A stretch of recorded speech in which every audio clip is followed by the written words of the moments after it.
Bible, 2012 and Earth annihilated do cross, which means that there's supposed to be a connection between that or significance. But I sort of am sad that I included it in the first book because I feel it's far-fetched, and I think it's wrong to impute and say that the Bible or the Quran, or for that matter, even Nostradamus, ever said anything specifically about 2012. That's an overstatement. Well, and in that case, then there's obviously no reference about Jesus in 2012. No. Although whenever he decides to return, it'd be great to see him. Next up, we go to Williamsburg, Virginia. John on Coast to Coast. Hey, John, go ahead. Hey, gentlemen. Hey, as far as the number 666, I had always thought that was the Antichrist, the first beast in Revelation, and 13.1, I believe, is the chapter, and with the 7 heads and 10 horns and all that. Right. And then the movies too. I kind of you kind of get that idea from the horror movies, kind of like that's the number of the Antichrist, I guess. But then I had some kind of a Bible commentary book or something, and it predicted there that it was probably the second beast whose number is 666, not the actual Antichrist. So the second beast that comes up is supposed to be some kind of has 2 horns or something, and he's supposed to support the first beast. And make an image of, have people or whatever worship an image of the first beast, and that person is supposed to supposed to add up to 666 in numbers.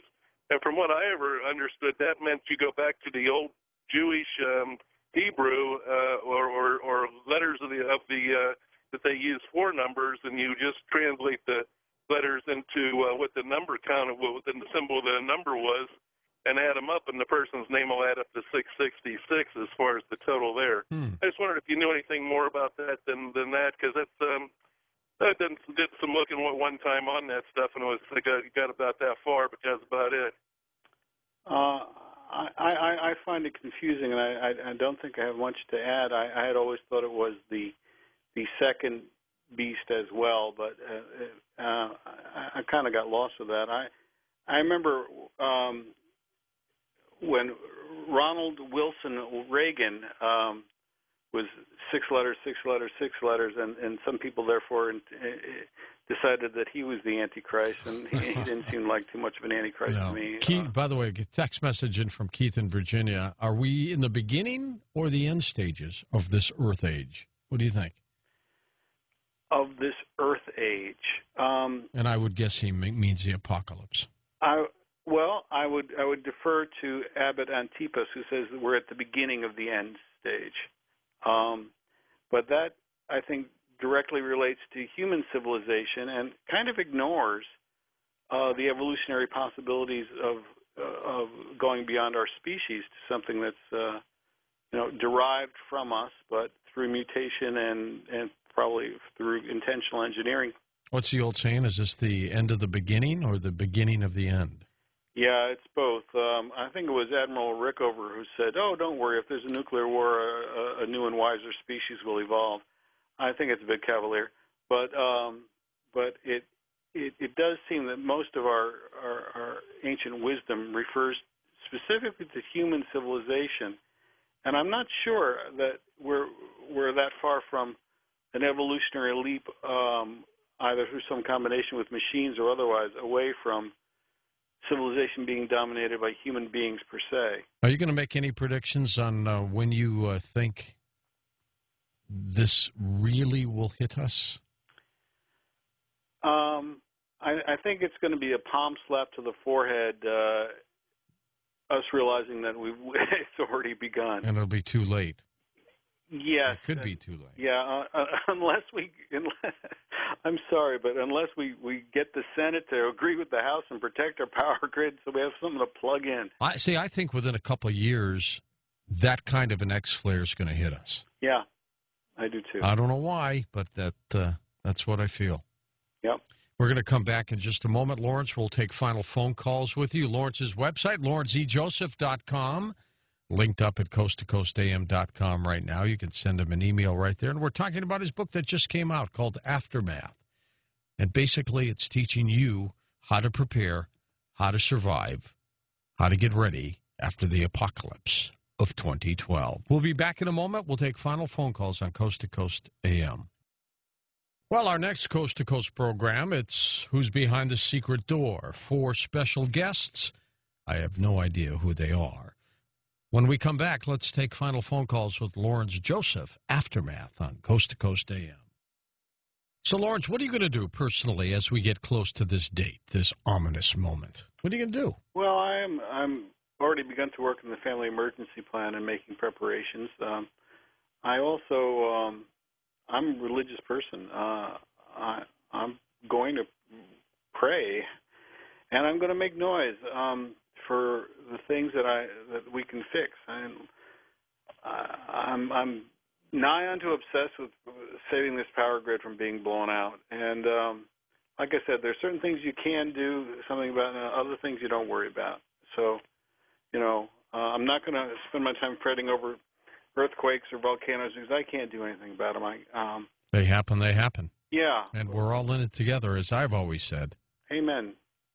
So we do it. But you are very religious. Maronite or Roman Catholic?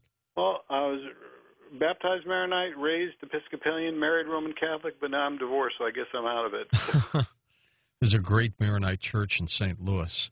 Really? Where on Wednesdays, the ladies of this church put on the greatest lunch you'll ever have. Oh. And, I mean, the place is huge. Everybody from the city goes. The mayor goes. Everybody goes. Oh, I'd love to do that. To the phones we go. The last time, Wilkes-Barre, Pennsylvania. Hugh's up there. Go ahead, Hugh. Yes, I'm a Christian, too, and I'll be praying. Good show tonight, Mr. Joseph. Thank you. Do you think that Jesus Christ and the Antichrist can appear on the earth at the same time? And also, monetarily, I notice the United States is flooding the world market with dollars, which we're just printing, of course. We're no longer there's no longer an element of gold. There's going to be an abundance of gold on the global market in the years to come because of new mining technologies.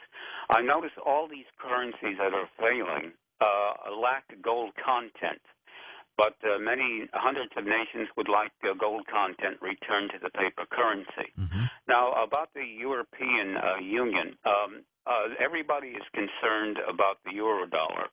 Now, that is a reserve currency, and the United States is the central monetary system. And do you think it's possible, because I'm looking at gold prices. Gold prices are like $1,200 average. And if you take on the Mexican peso, it's already at $1,500. And we had that great crash in 1987 under Ronald Reagan.